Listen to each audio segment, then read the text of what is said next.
लेके आए हो? यार तुम ना ऐसे कपड़े पहनती हो ना तो उसमें मजा नहीं आता। आप एक एक करके खोलते हो वैसा है। अच्छा ये तो नाइटी लाया। अच्छा, क्यों नाइटी से सब फटाफट हो जाता है क्या? अरे बिल्कुल सच में? अरे पहनते नहीं होगे तुम कभी? नहीं, वैसे तो मैं पहनती नहीं, बहुत कम अच्छा, पहनती मैं हूँ। लेके आया।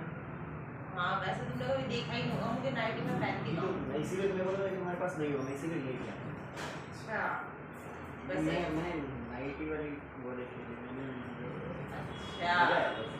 तभी कहूँ तुम्हारे शैतानी दिमाग में ये नाइटी का आइडिया कहाँ से आया? मैंने कहा आज नाइटी खाना है क्या जाए मस्त एकदम।